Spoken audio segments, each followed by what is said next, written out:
Welcome to the My Opinion podcast, where two dynamic sisters dive deep into the world of women in entrepreneurship, sharing their own personal journeys, insights, and opinions. From their wins to challenges, the highs and lows of their personal lives, and the hottest topics shaping our world, we are the fierce and fearless hosts that tackle it all. Get ready for engaging conversations, inspiring stories, and thought-provoking discussions that celebrate the power and resilience of women. Now, let's dive into an episode where we empower women entrepreneurs, one opinion at a time. And welcome back to the My Opinion podcast. I am excited to be back for our second episode of our relaunch. And today we are flipping the script. So Lily is going to interview me today, which I'm really excited about. A lot of you guys know my journey already. And when I say you know my journey, I mean, you know my journey in the corporate world. You know my journey in my leadership and basically how I started my career and all the triumphs and challenges and everything I went through in the corporate world. But a lot of you don't know, unless you know me really, really well, a lot of you don't know my experience of turning into an entrepreneur and jumping out of that kind of comfort zone where I was working for a company. I was working for a corporation. And so I think it's really important that Lily interviews me today. And I kind of reintroduce myself to all of you as the entrepreneur that I've been for the past 6 years and how all of that started. So I'm going to hand it over to you, Lily. You excited to be here again? Yeah, I'm excited. Awesome. Okay, well, let's get started with where were you in your career when you decided to branch out on your own? Great question. Love it. So it's interesting because I started this podcast we're sitting here doing like the third iteration of back in 2017. And in 2017, I was in kind of an interesting place because I think a lot of you guys know I didn't really want a podcast. I was like, I don't know what this is. It's scary. Not really sure. But honestly, this podcast was kind of the beginning of it all, which is really interesting.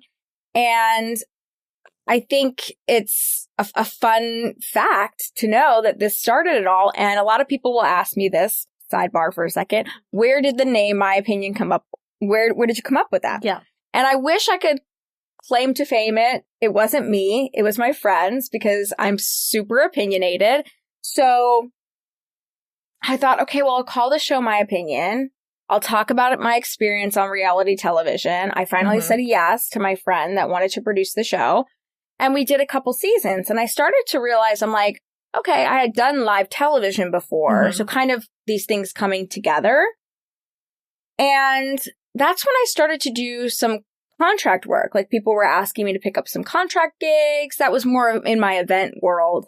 And I was doing that in addition to my corporate jobs that I was still kind of taking. But getting that first taste of making my own hours, and I was monetizing with the first 3 seasons that we did together, I was like, there might be something to this. But I didn't take that like big leap of faith until later. Like I still kind of kept holding on to that security blanket of the corporate world.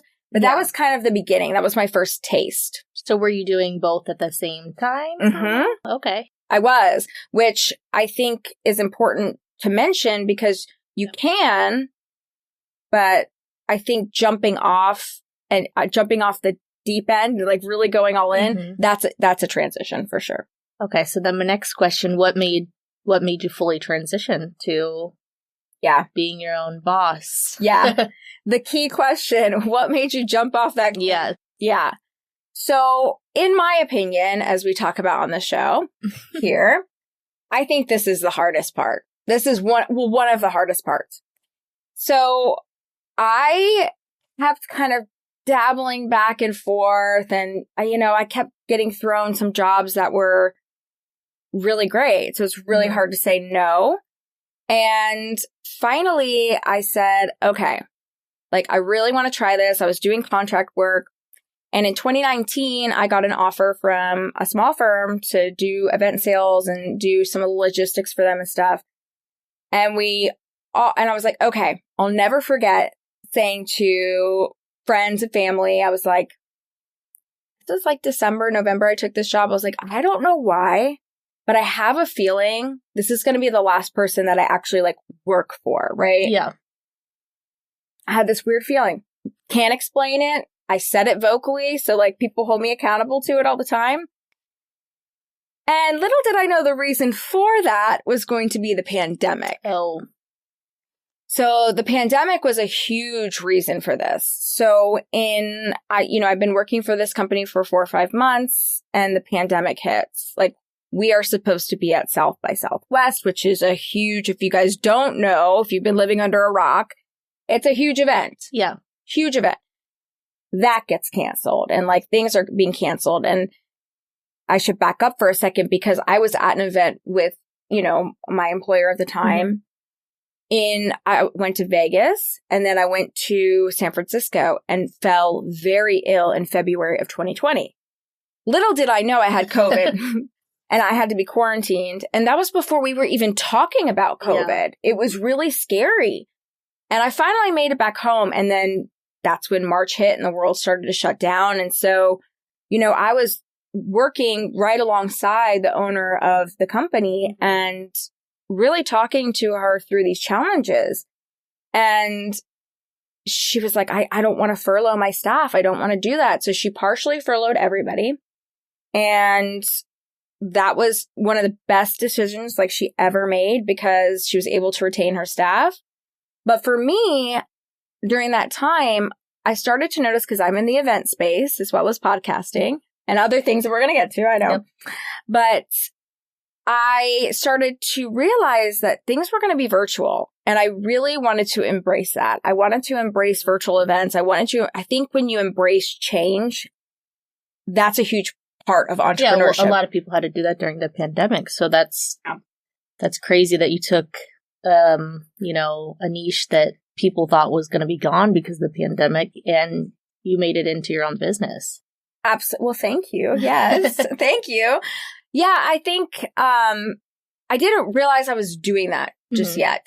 I was starting to get people asking me like, hey, do you do virtual things like that? Because I put myself out there because I was partially furloughed like everybody else, or you lost your job. Like there was it's like no one was really working full time. We all know this. Yeah. So the culture has changed, right? Mm-hmm.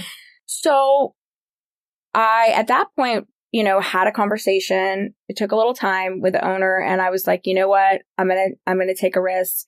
And I really did it not only for myself, but for her because I was her right-hand person. Mm-hmm. I was high up in the company and my payroll really could have helped the other people that were working for her. Yeah. And it was just the best decision for both of us. Mm-hmm. And I was willing to take the risk and I'm glad I did.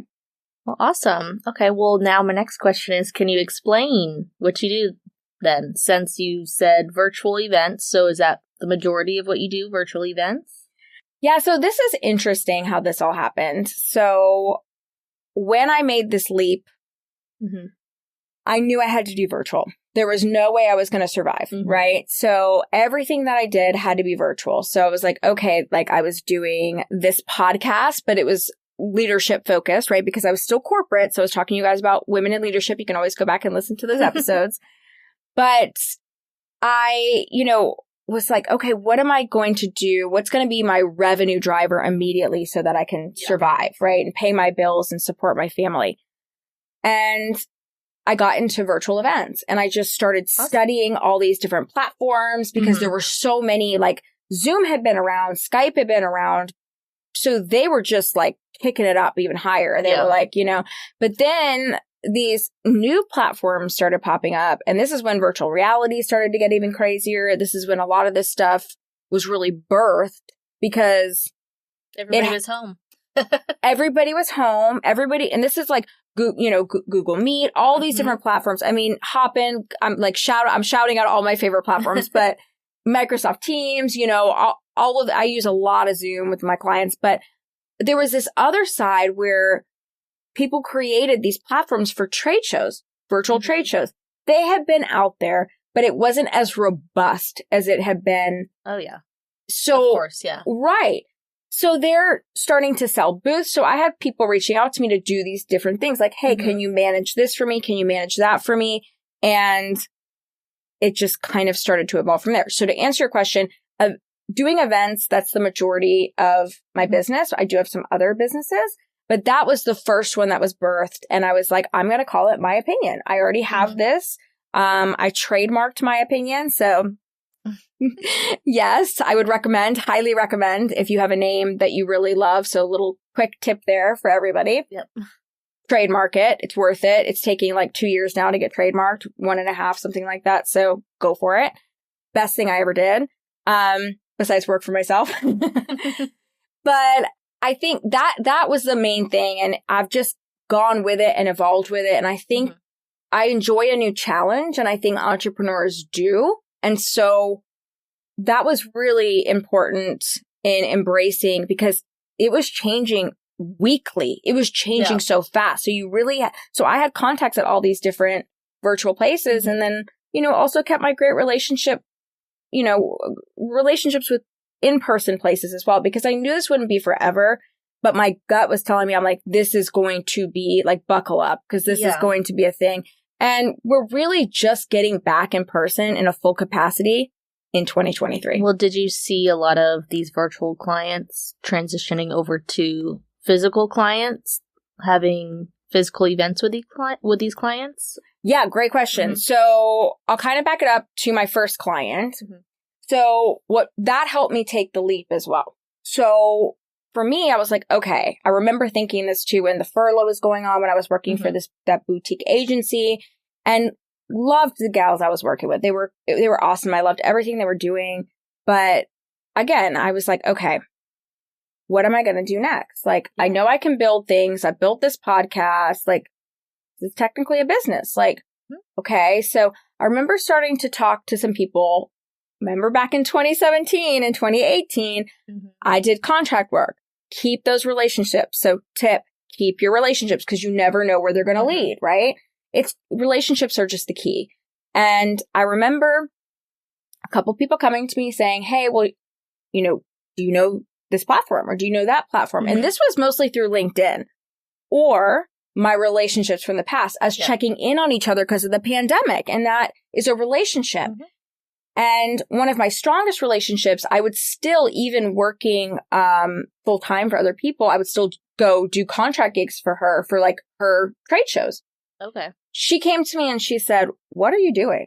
And I'm like, I told her, I was like, I'm happy. Like, I like it, but I'm concerned. And I really am thinking about going out on my own. And, we had this good relationship, and she's a client to this day. So we can talk about that evolution too. But she was like, how about I sign you? Like, and I'm like, thinking, So I'm like thinking to myself, I'm like, what do you mean? And so like we get on a couple calls, but the final call, now I'm like efficient, right? You grow, you learn. But like this took a couple calls, because I was like, how do I do this? Like, how do I retain this person? So we agreed on a retainer. I was learning about doing that, because I had always just charged hourly rates and consulting. So this was a game changer. I was like, okay, I'm building an agency now. And so this was an event agency. I didn't realize that in that moment, but I started to think, okay, I'm like, I got to open like my own payroll. Like, all those things are like starting to go through my mind. So we signed a contract, and that was what I did for her. So I set up her virtual trade shows, because you got to think about all these people who were doing events, right? They already had contracts in place. And of course, like hotels or convention centers, they were going to accommodate. I mean, because they couldn't do business either. So they're like, sure, we'll hold it till 21. And I'm like, I remember laughing to myself a little bit, because I was like, holding the events? The event space, right? So I'm like, no, this is going to be 22, 23. And we were spot on with that. And so I decided with her, I said, great. So I helped her pick the platform. I helped her set up. I helped her with sponsorship. I helped her with tickets. And I'm like, this is exactly what I've done. But so that's what really gave me that final shove to go out on my own. I was like, okay. I have one client on retainer. I'm good to go. And so you were still working in corporate America during this time too? That's what made me leave. Okay. So that was the transition. So when I signed her in, what was it, April, May, I left the boutique firm, like I was mentioning earlier, because it was the best choice for everybody. I know it was a bummer for them because I was bringing in sales, but it was difficult because I felt like they could keep their staff afloat and keep them going. And I felt like that was more important. And I just felt like I wanted to be my own boss. I really didn't want to build somebody else's business anymore. Not that there was anything wrong with their business. It was great. And they really were one of the best boutique firms I had ever worked with. But I was like, I can do this. You know, I feel like that's a moment that you have, right? When you're like, wait, I can do this. And I got a client, and for me too, with getting that client, it was like, okay, what do I need to make to be able to pay my bills to build my business? Yeah, because you have to think about that. It's not just gonna happen overnight. So you got to really. Yeah. And these are conversations I was able to candidly kind of have with this particular client because we had known each other for a couple of years at this point. And you know, we kind of met with what in the middle with what was fair and what was fair on both teams. And then I was off to the races, and that's what I did. And then I started picking up more gigs, more virtual. What did the next 6 months after that look like? Did you immediately have other clients, or was it hard to go out and find them, or was it word of mouth? What was happening? Great question again. Oh my gosh. So this can be the tough part. This can be the really tough part because you get a slam dunk and then you go, oh, okay, well, how do I do the next one? Yeah. So you kind of have to remember, okay, not every single client, some of them are a long game, you know, like you start the conversation, and some of them are a short game, like they're ready to hire you and ready to go. And that was a lesson I learned very fast because we had, you know, this client and you know, she's fabulous to this day and is still a client. We had this relationship for years already, right? So that I realized that was more of a long game client, even though it seemed fast because she was like, yes, let's make this happen. We had a relationship. So what I did is I tapped back into a lot of my relationships and let people know like, hey, I'm doing this now. I don't really like the term expert because I don't think you're ever an expert at anything. You can always get better. But I'm like, I would tell them like, hey, this is what I specialize in. Like these are these platforms, right? And so it took time. It's like, it kind of reminds me of starting this podcast because I was like, whoa, it happened so fast, but it's because I did a show, right? So I had a lot of publicity. But with this client, that really did give me the confidence to go out and I learned so much. Yeah. So within the first 6 months, I would pick up gigs. Like I would pick up like an event, like a Zoom event or this or that. And how would you hear about them? Yeah. It was relationships. Again, I know I keep saying that if you're not on LinkedIn, get on LinkedIn. It literally, I can't even tell you. And another tip is when you're building your business, you're not going to come with a book of business unless you are able to bring that from somewhere. But typically you have NDAs. You can't bring clients from other places, right? You may have to start fresh in some ways, right? So for me, I learned very quickly that on LinkedIn, you can go and see people will post stuff. They'll post their needs. Okay. I also, I put myself on platforms that I don't utilize as much anymore, but I still don't knock it. I still get fabulous clients from these platforms. So like Gig Salad is a fabulous one. Believe it or not, Thumbtack guys, they have opened up. So again, they had to shift with the pandemic. So you could put all these different service orientated jobs. So that's how I started picking stuff up. But it was like ad hoc, right? It was like here or there. So I started investing more in real estate and things like that too, to supplement. I flipped a house during, 2020 when this is going on. So I was really hustling. A lot of things. I was hustling. Yeah, I was hustling. So that's what the first 6 months really looks like. It's building your book of business. That's what it looked like for me. And I think it looks like that for a lot of people. But definitely celebrate those wins. If you have people on retainer or whatever it is to pay your bills, then you can kind of relieve the stress. Yeah. But building up to those next retainer clients, that took me another year. It took a full year, probably. less than a year. By the end of 2020, I then had 3 clients like that on retainer. And I had multiple clients where like I would do, because I do a lot of nonprofit, right? And I do corporate. I don't do weddings. I don't do things like that anymore. It's not my vibe. I'm more into the nonprofit. I like a cause. I like to feel, but by the end of 2020, it was actually a great year for me because then I brought on another retainer client. And then by the end of the year, I had another one. So going into 21, I was really set up for success. And then I had those one-off events that are fundraisers, galas, things like that for nonprofits. And you asked me earlier about referrals. That's when the referrals started to come in. Gotcha. So it took a little, I'd say 9 months. It was like birthing a baby without the physical. It was like 9 months. Yeah. All right. So that was several years ago. What has it looked like since then? Your build up. Yeah, I mean, we're sitting here in the summer of 2023, right? Summer of 23.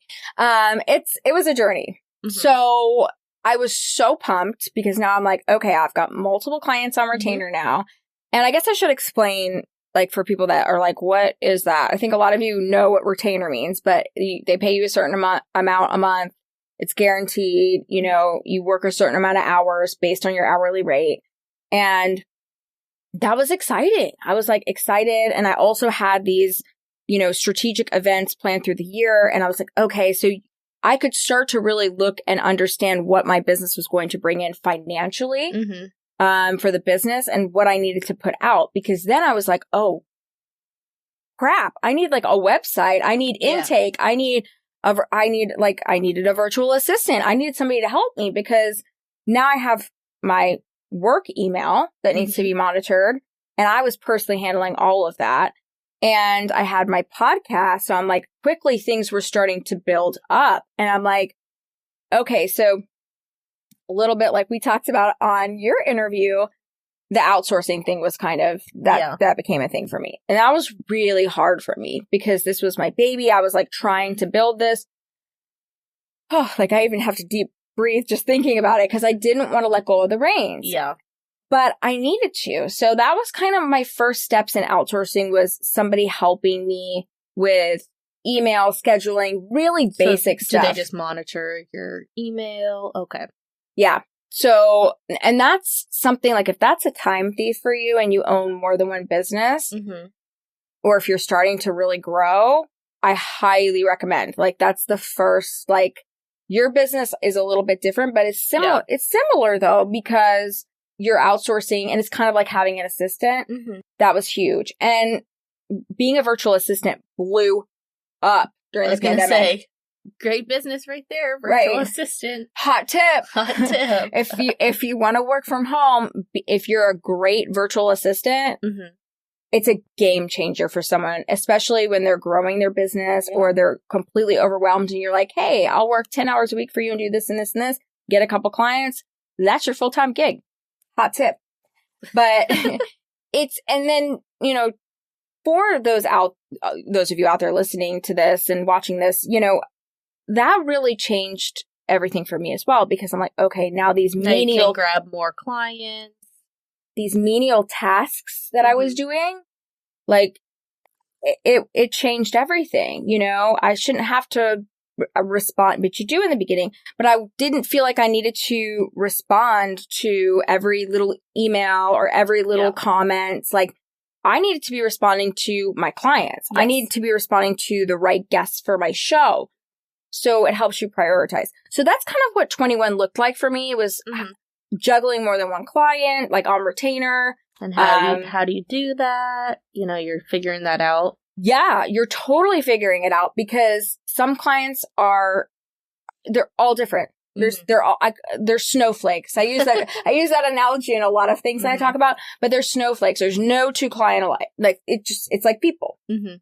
And so you're learning them, and that's a whole other thing you got to do, which I enjoy and it's exciting for me, but it's not for everybody. But that was something I had to figure out. I was like, am I going to enjoy learning these different personalities? And sometimes you decide it's not a fit. And like, well, they're also not from all the same company. So you're dealing with different types of companies each time. Great point.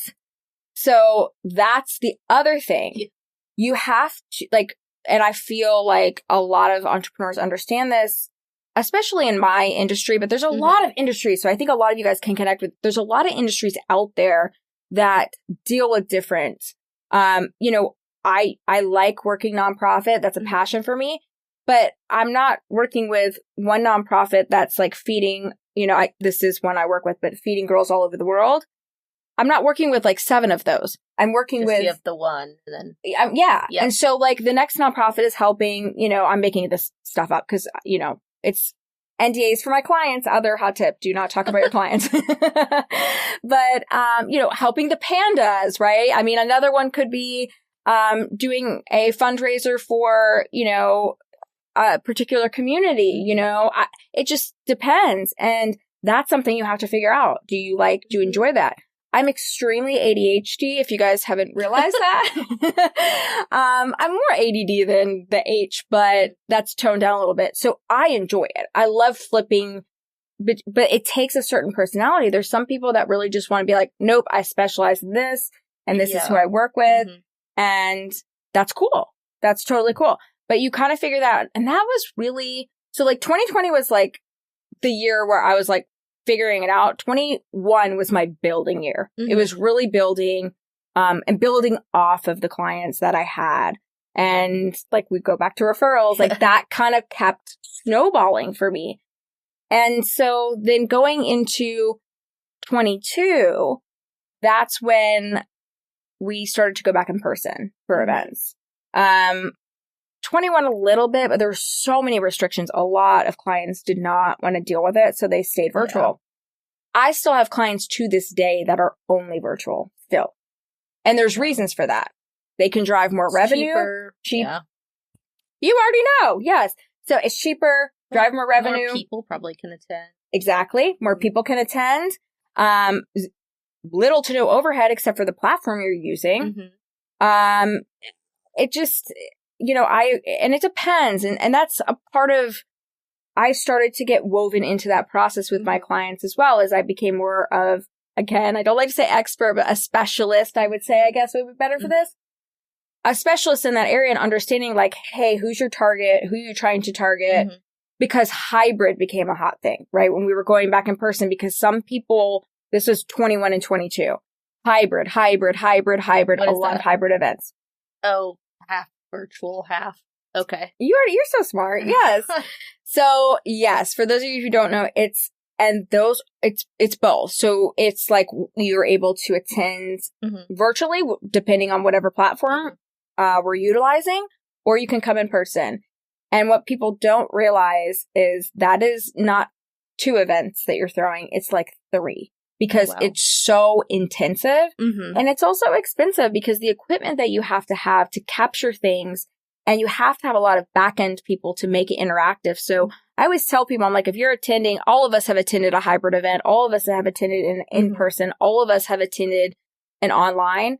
So have a lot of appreciation if you're attending a hybrid event, because there is so much work behind the scenes on those. Because do you like doing those or no? Absolutely not, no. I'll just be honest. No, I do not. No, I don't. But, and here's why. I'll tell you why. It's not, you know, I'm not scared of hard work. So no, it's not that. I don't like it because I find that one of the experiences gets lost. So you're either focused, you know what I'm saying? So you're either focused a little bit too much on the virtual aspect. So your team there is really worried about capturing things and making sure that they feel involved, because on the flip side, the in-person can be a much better experience because you're just focused there and you forgot, oh, wait, I've got 100 people, 1,000 people, whatever size, because I do all different sizes of events. Oh, they're online too, right? So if I'm in the audience or if I'm interacting, or depending on what type of event it is, these people can be running around with cameras and you're like, that's so distracting. So that's why it's like 3 events, because you're managing 3 aspects. So are those my favorite? No. I'm happy we're back in person to answer your question. But that's what it's looked like. And, we're in 23 now and we're growing. And I never thought I would have like an exclusive AV team working with me. And I do. I have contractors that work under me. And I'm excited to see where it continues to go. So if you want me to plan your event, let me know. But I still have all virtual. I still have in person. I have a few hybrid that I still do, but that people are pretty much kind of parting the seas and going one way or the other, which I agree. In my opinion, that's the way to go. Pick. Yeah, and stick with it. Well, tell us, I know you mentioned you flipped a house, you sold a house, it sounds like you have multiple businesses. So what do those look like? Yeah. So, a lot of people thought I was nuts when people probably still think I'm a little crazy for some of the stuff I do, but people thought I was crazy because I took the leap during the pandemic. Oh, okay. Initially, right? Now they're like, that's so cool you did that. I'm like, yeah, it was not an easy decision. It was very scary. It's scary to take the leap in general, but a pandemic? Like in a worldwide pandemic, and you're going to go do this? Well, I felt like now or never. Well, during that time, I started to have more ideas come up. So the first thing that I started doing was exactly what you mentioned. I had done it before, like I had bought and sold before and I made a profit, but I didn't realize that like, okay, I can take that profit and not just go buy a personal property. I can disperse this profit. And so that's exactly what I started doing in I didn't have enough going on in 2020, right? So I was like, let's just add this to the plate. But I had lived in this condo longer than I had lived anywhere. And so, my husband and I, we moved out and we moved to a bigger house with, all the dogs we have. They needed more space. I mean, you're on top of each other in the city. So it was time. So we were going to rent it and then we decided to flip it. And so I managed the whole project and I'm like, when did I do that? I don't know. I look back and I'm like, oh my gosh, I realized flipping really wasn't for me during that process. Okay. But the profit made because everyone's in their house. Right. That was you on it. That was for me. So I thought, how do I do this? I'm not because I used to watch those like flipping shows. Yeah. Do you still watch those? I don't really watch those. I don't watch those anymore. I used to watch them a lot. And I used to think, oh, that's so easy. Yeah. Did you think that too? Yeah. It's so easy.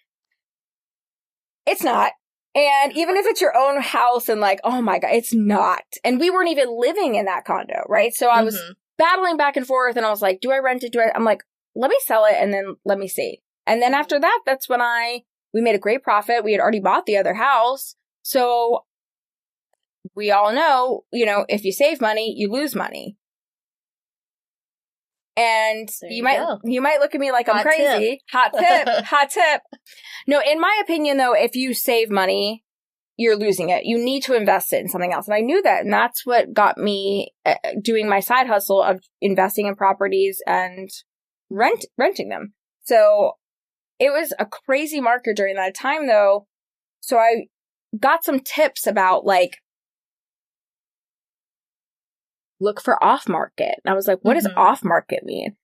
It means someone who's wanting to sell their house off market. And you just have to kind of have your eyes open, right? To research and a little bit, but Facebook was my friend because I would see people talking about it. Like, hey, I might list this or something. Started to get into some of these real estate groups, and it's probably the quietest groups for me. Like they talk a lot, but for me, I'm like a fly on the wall. And when I see an opportunity, so that started that part, and I operate that under my opinion as well. So, okay, awesome. But I am not crazy enough. I learned very fast to manage the properties. Like I buy them, I invest in them, and I have a manager for that. Outsource. And then it kept evolving. And so in 21 is when I got the idea for Find a Co-Host, which is the sponsor for this season for the show. And I came up with this idea because, my opinion, I had a co-host. You needed to find I needed to find a co-host. And there was nowhere to go when I was relaunching in 2019 because my original co-host who produced it and everything for me, he moved to California. And that was before the pandemic. So there wasn't, I'm going to shout out, there wasn't Zencaster, happens to be my favorite. But there wasn't, Zoom didn't have the same capabilities, didn't have the same connection that most people use, or all these other platforms. They just weren't out there. Mm-hmm. And so I thought, okay, and that's why I decided to relaunch the show on my own and bring guests on. And now I've got you, which I'm so excited. Mm-hmm. But I thought, like, if I'm having this problem, other people are. Yeah. Who wants to do, say it's an interpersonal podcast, who wants to do that by themselves, or has anybody that is interested that they know that has the time?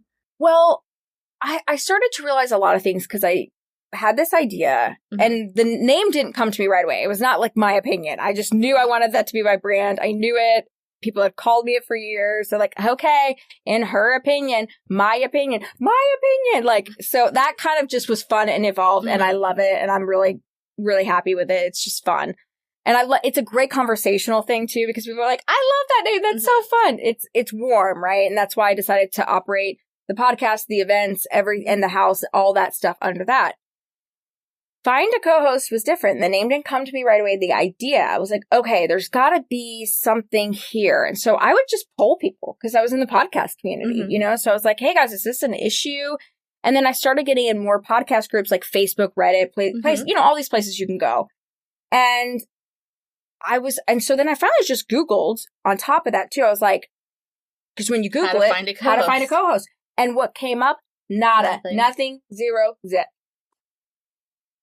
There you go. That's how you do it, though. Absolutely. Well, because that's something I know we'll talk about in future episodes, but you got to make sure the idea is not already out there, guys, before you invest a lot of your time. Even if you had found an idea out there like that, you could still have revamped it, or, some people, they put things out there and then never do anything with it. So you still not a dead end if you do find somebody doing the same thing as you.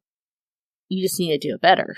Okay, that is an amazing point. Yes, you just need to do it better because there's how many hosting platforms for podcasting now, right? There's how many event platforms that we just talked about for a while. So if it was out there, I was like, how am I going to do it better? And it actually was. So I had to dig pretty deep to find that out, but it was out there because Anchor tried it before Spotify bought them.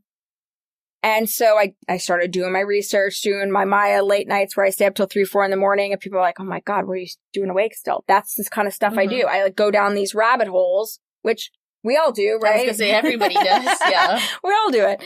But that was the kind of stuff I would rabbit hole. And I found that. And I'm like, okay, what didn't work? What didn't work with them? And basically what they did is they threw on their, the Anchor app before Spotify bought them. Just like basically you could sign up, I could sign up, and we could. It would match us. There was no matching algorithm. That's what I found out. That was the key. That was the boom moment where I was like, wait, there's no, because it's all about the algorithm. We could do like a song, all about the algorithm. You know what I mean? Like it's true though. And so she thinks I'm hilarious. Anyway, so I was like, okay, there's no algorithm. So basically, if you went on there, there was a button you could press. I'm simplifying this, but this is basically how it was. And you could say, oh, who's on the app right now? And let's see if we match. What are the odds that you're going to be on at the same time and want to talk about the same thing? On at the same time? Okay. So it's kind of like a live Tinder-y kind of situation, right? You could test it for a minute or something like that. Your audio together. Great idea. But there needed to be algorithm behind it, right? An algorithm, an actual understanding of because I want to talk about women who play volleyball and you want to talk about how to thrift. I mean, I'm just making this up, right? We're not a fit. So I'm going to waste a minute of my time? No. So I'm like, I got it. Okay. I know what I got to do. This has to be like a Tinder-y kind of situation or like a matching situation, but even more elevated because as you know, because you're doing this with me now, you got to vibe with each other. You got to have a connection. And I realized it was a problem because some people were like, oh my God, my best friend and I, this would be a great fit. Lots of problems happened with that, right? Like one would be more committed than the other, or like just you both have to be into it and really committed. So one night I'm laying up and I'm like, I bought all these different URLs. Yes, this is the life of an entrepreneur, and this is coming up with like a fresh idea.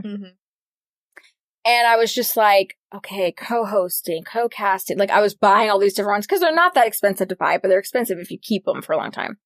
And then it hit me. I was like, you're find a co-host. I'm like, duh.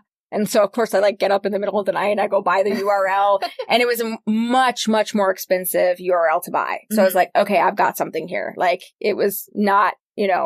It was a lot more. So I'm like, okay.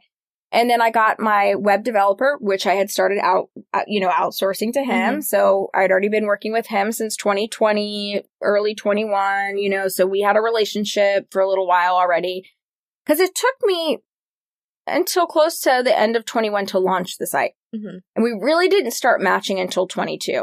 But I did my research and all of that stuff. And now we matched in 22. We actually took the first 100 people for free because we wanted the data. So that was a lot of work. Yeah. It was a lot of work. We wanted the data, we wanted the information, and we wanted success stories. And then once we got them, we started charging. And it's still pretty affordable. So if you need a co-host, I mean, it's not going to be that way forever. Yeah. And now I have a CTO, I brought her on to do the back end stuff because we were matching everyone manually. Oh my gosh. So that was crazy. Yeah. So that's when we were like, okay, paywall's going up. We're charging now because it worked, And then, I said, okay, I was like, and I met with a couple different people and I happened to end up developing this relationship with a girl. She's a friend of mine. And that's what she does. She's a fractional CTO, which means that you come on board for short periods of time. And instead of just coming onto a company for like indefinitely, right? Until you're ready to go to your next job. So I said, will you come be a part of this with me and help make an algorithm happen? So when every person comes through, I don't have to go through all my data. And she did that. So that's where we're at now and successfully matching. And we are moving forward with some more development. So it won't just be a website one day. It's going to continue on. So this has been a labor of love for sure. Yes. But it was I think that's where a lot of the good ideas come from is you have a personal problem, you solve it. So did I cover all my business? Oh, and I have another podcast as well. So I do this podcast, and then I also do a podcast about the death of our brother and supporting siblings like us who have lost a sibling in all different ways. It's called the Surviving Siblings Podcast. And I now speak at conferences about that too. So it's been an evolution for sure. So awesome. Well, we've heard where you've been, where you started. So what's next? Where do you see everything going in the future? As I look up dreaming, where do I see everything going? Definitely want to continue growing my event business. I am loving the clients that I've been working with and I'm moving forward with. Nothing's perfect, right? Like some of them are your dream clients. As you start down the path, you start to get those dream clients. And that's kind of the sweet spot. Like I feel like it takes a couple years and we're there and we're working with some incredible people. I see that continuing to grow. And I'm continuing to outsource stuff, and that's as you grow, you're going to have to outsource more. It's a personal goal for me, so I see that happening. So that's really where I see that business continuing and evolving. We're on the podcast together, so we're going to continue to empower women with our opinions, one opinion at a time. Our opinions first, and then we'll have more incredible women on in the future. So I definitely see that continuing, and I can't wait to grow this with you. I'm so excited. Excited too. Yeah. And well, do you see yourself buying more houses, and is that something you want to keep with too? Yep. So summertime is a horrible time to buy. It's so hot. It's like, and I don't mean just the temperature. I'm saying the market, and the market's super hot. So yeah, I'm always like on the lookout for the off market. I'm definitely going to continue to grow my rental portfolio because I have a great, shout out to him, great manager, right? That manages the properties. Not something I would ever care to do. So I definitely see myself doing that too. Find a co-host. I can't talk about too much of the future because we're doing so much of the behind the scenes work. Yeah. But we're on a really, really good path. And I think everyone can kind of guess we're on track to make it an app one day, but that takes a lot of time. That one's a long game because it's functioning the way that it needs to function right now. And we have success. So I'd love to see that go in that direction too. And yeah, I think we covered. Oh yeah. And of course the podcasts are going to continue and surviving siblings. If that's something that, if you know a sibling, that has lost a sibling, we're going into season 4. That'll come out September 13th. So we're rocking and rolling. Yeah. Well, this has been super informational. Thank you. So can we tell everyone where we can find you? Absolutely. So of course, we want you guys to follow us on our social media, right? For the podcast at My Opinion Podcast. It'll be in the show notes. We're on Instagram for at My Opinion Podcast. But if you want to follow me, super easy. Everything's at Maya Roffler. I'm on TikTok. I'm on Instagram. I'm on Facebook. And we'll have a private group as well that you guys can join as amazing followers. And also follow us on YouTube. If you're watching this, you already found us. So make sure you follow, subscribe, and follow. But it's at My Opinion Podcast as well on YouTube. Awesome. And what if we want to work with you? Thank you for asking that. So I'm very active on social media, so you can always message me. But the best way to get straight to my email and rock and roll, you can email me, maya@mayaroffler.com, or just go straight to my website, mayaroffler.com. And it has all of this information, all the business stuff that I do is mayaroffler.com. Awesome. Yeah. You'll find me. Easy. That's what branding is all about, right? Making sure people can find you. So yeah. Awesome. Well, thank you guys for listening. Hope you learned something. Hope you had fun. Hope you learned some opinions that Maya had. I have a lot of opinions. Thank you for interviewing me. This was super fun. Awesome. Well, we'll see you next time. Thank you so much for listening to the My Opinion Podcast. Make sure to follow us on all major social media platforms at My Opinion Podcast. And don't forget to follow Lily at Upcycled by Lils on Poshmark, TikTok, and Instagram. And don't forget to follow Maya at Maya Roffler on Instagram, TikTok, and Facebook. We'll see you back here next time.